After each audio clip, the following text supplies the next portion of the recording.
Hey everyone, welcome to Comic Yahud, your place for classic comic stories. Today's episode, Tintin and the Blue Lotus, Chapter 2. Let's dive in. Pausing to catch his breath, Tintin comments on the seedy atmosphere with Snowy agreeing, their voices echoing off the worn bricks. From behind a corner, a shadowy figure watches them carefully, heightening the sense of unease. Suddenly, the figure lunges at them, but Tintin doesn't sense the danger. The mysterious pursuer's sudden move sends a jolt of adrenaline through the moment, heightening the tension in their quest. In a startling moment, a man in a blue outfit tackles Tintin to the ground, his grip firm around Tintin's neck, as Snowy watches in shock. The unexpected attack leaves Tintin momentarily stunned, his mind racing to understand the threat. As they crash to the ground, bullets suddenly ricochet off the wall behind them, the air filled with the sharp crack of gunfire. The urgency of the situation escalates, with Snowy barking wildly and the man shielding Tintin from the deadly barrage. A car speeds away, the driver frustratedly exclaiming "missed him" as the dust swirls around its tires. The failed ambush leaves Tintin and his unexpected protector lying on the ground, narrowly escaping the clutches of danger. Tintin and Snowy find themselves bewildered amid the swirling dust, trying to comprehend the unexpected chaos. They glance around, the wall behind them scarred by the close call. Rising to his feet, Tintin exclaims in confusion, trying to piece together the sudden burst of events. Snowy stands by his side, equally perplexed as Tintin surveys the scene around them. As they move cautiously towards the street, Tintin begins to realize the man who tackled him might have been a savior in disguise. With Snowy close on his heels, they make their way through the bustling market, pondering the true intentions of their mysterious protector. Tintin enters the dimly lit hotel lobby, where several mysterious figures are gathered in quiet conversation. He feels a sense of unease as he notices their scrutinizing glances, wondering if they hold the answers to his questions. A hotel staff member walks briskly down the corridor, balancing a steaming teapot on a tray. Tintin hopes the tea will provide a moment of warmth and clarity amidst the uncertainty. Settling into a chair, Tintin pours the fragrant tea with a determined expression. "This'll revive our spirits, anyway," he murmurs, seeking solace and strength for the challenges ahead. Outside, a shadowy figure crouches beneath the window, hidden among the bamboo, listening intently to the muffled voices inside. The air is thick with anticipation as the mysterious presence lurks in the moonlit garden. Inside, Tintin carefully stirs a steaming cup of tea, unaware of the watchful eyes peering through the window. Snowy sits attentively, his ears perked up, sensing something unusual in the air as the comforting aroma fills the room. Snowy, with a hopeful gaze, asks for a cup of tea as well, breaking the tension with his innocent request. Tintin, momentarily distracted by his loyal companion's plea, remains blissfully unaware of the intrigue unfolding just outside. Suddenly, a shadowy figure outside the window aims a gun and fires with a loud bang, shattering the peace of the room. Tintin leaps back, startled as the bullet shatters a vase beside him, sending shards flying across the room.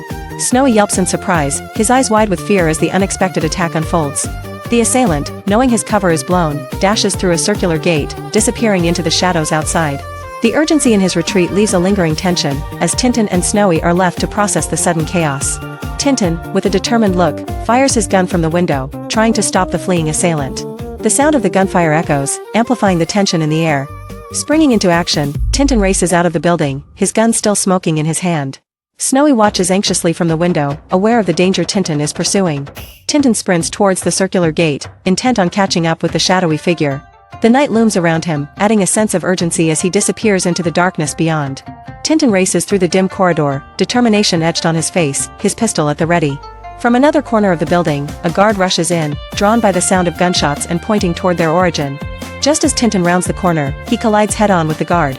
At that exact moment, a gunshot rings out, bang, startling them both as they tumble to the ground. The guard clutches his chest, pain evident on his face as he struggles to stay conscious. Stars twirl around his head, a haunting reminder of the peril they face in their quest for justice. Tintin sprints after the shadowy figure, his gun ready and focus unwavering. As a sharp whistle cuts through the night, he mutters to himself, hoping it doesn't call in reinforcements. The air is filled with an ear-splitting whistle as the guard, standing firm with his whistle in hand, calls for aid with a sense of desperation. His eyes convey the gravity of the situation, knowing reinforcements are on their way. In response, soldiers rush through the streets, rifles at the ready, their presence a formidable force summoned by the guard's call. "Hurry up, boys," echoes in the night, as they advance with resolute purpose, the tension thick in the air. Tintin dashes through the dimly lit streets, only to be halted by a soldier's commanding shout of "Stop." The urgency in the soldier's voice pierces through the night, causing Tintin to freeze in surprise, his heart pounding with adrenaline. Struggling against the firm grip of the soldiers, Tintin pleads his case, but his words are met with a brusque command to be silent. The night air is tense with frustration as Tintin is marched away, his fate uncertain. As dawn breaks, a man gleefully informs Gibbons over the phone about capturing someone dubbed Don Quixote the previous night. His words carry a sense of triumph, hinting at a plan set in motion, as Tintin's capture becomes a pivotal moment in their scheme. Gibbons, still holding the phone, laughs maniacally at the idea of letting someone go, his words dripping with sarcasm. With a dismissive farewell, he hangs up, clearly relishing the chaos caused by Tintin's capture. Meanwhile, Tintin sits dejectedly on a wooden stool in a dimly lit cell, the weight of the situation heavy on his shoulders. His gaze is distant, as if searching for a glimmer of hope beyond the barred window. Elsewhere, Chief of Police, with a sinister gleam in his eyes, discusses with two guards about a new prisoner who caused trouble.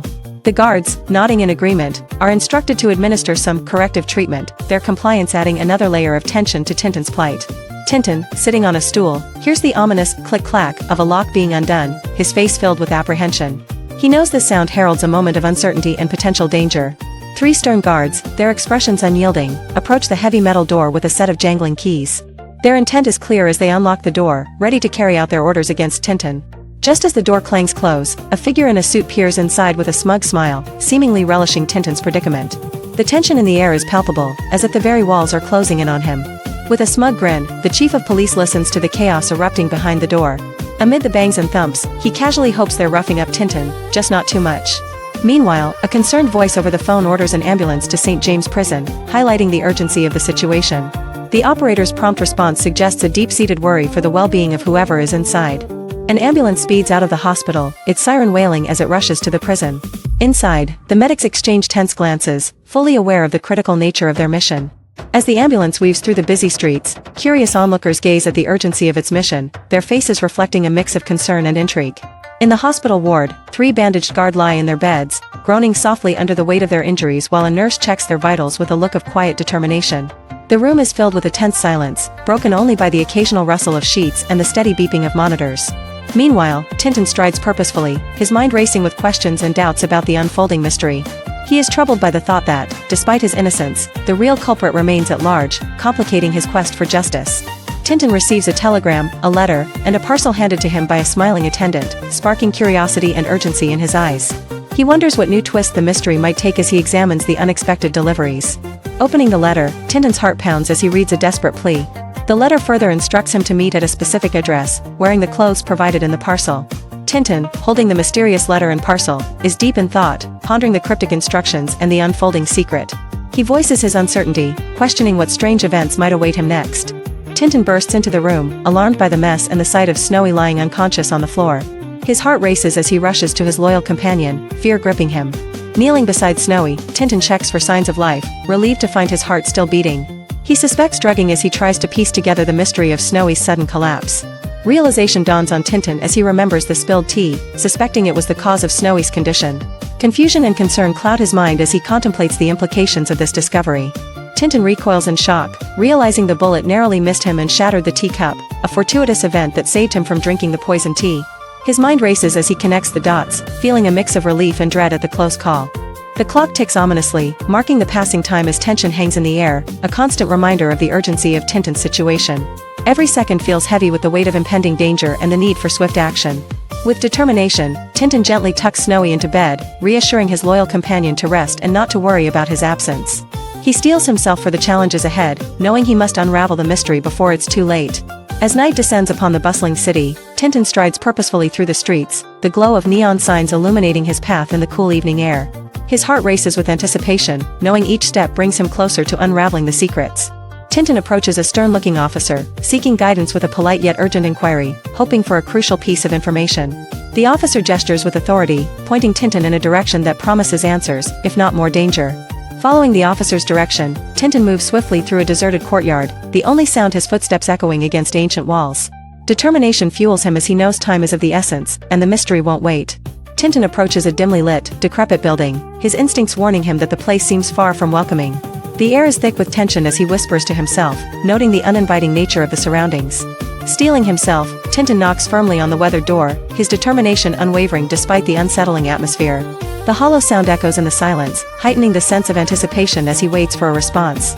Confusion spreads across Tintin's face as he realizes no one answers his call, deepening the mystery shrouding the ominous location. The lack of response fuels his resolve, pushing him to uncover the secrets hidden within. Determined, the figure pushes open the creaky door, stepping into the shadowy room with cautious resolve. The air is thick with tension as he whispers to himself, preparing for the unknown. With a gun drawn, he searches the dimly lit room, his voice breaking the silence as he questions the emptiness around him. Each echo of his voice heightens the mystery, urging him further into the depths of the building. Suddenly, his eyes widen in shock as he spots a man sitting calmly in the corner, unperturbed by his presence. The unexpected encounter sends a shiver down his spine. Tintin approaches the seated figure, questioning him with a tense curiosity about a prearranged meeting. Seeing no reaction, he leans forward, pointing, his voice tinged with urgency as he tries to confirm the identity of the mysterious figure. The seated man remains calm, adding to the charged atmosphere. Frustration bubbles over as he demands an answer, questioning the man's hearing with an edge of desperation. The silence stretches, amplifying the tension between them. Tintin leans forward, his expression a mixture of disbelief and frustration, as he questions if everything is just a cruel joke. The other remains seated, unresponsive, intensifying the charged atmosphere in the dimly lit room. Tintin, exasperated and fed up with the silence, declares his intention to leave if no explanation is forthcoming. His voice echoes with impatience, as the seated man continues to watch him with a calm, unwavering gaze. Determination fuels his words as he demands to know the reason for being summoned to such an enigmatic encounter. His fists clenched, he stands firm, eyes locked on the silent figure who seems impervious to his pleas. In the dimly lit room, Tintin scrutinizes his companion's face, noting a peculiar expression that seems to hide layers of unspoken thoughts. Their silent confrontation hangs thick in the air, adding to the tension between them. Feeling the weight of futility, Tintin turns away, muttering about the hopelessness of the situation as he decides to leave. His steps echo in the empty space, each one a testament to his inner turmoil. Just as he reaches for the door, a desperate voice calls out, pleading for him to stay. The urgency in the voice halts him, leaving him poised between escape and the pull of unresolved matters behind him. In a dimly lit room, two figures stand facing each other, tension crackling between them like static. One man, gripping a sword, sternly informs the other that a long-awaited revelation is imminent, his words laced with a sense of urgency. The man with the sword speaks of finding a path, invoking the wisdom of Lao Tzu, as Tintin listens with a mix of confusion and apprehension. He insists that the path to truth is one they must both follow, although the recipient of this message seems uncertain and hesitant. In a chilling turn, the man brandishes his sword with intent, declaring that only through drastic measures will the truth be fully known. Tintin recoils in shock, a question forming on his lips as fear grips him.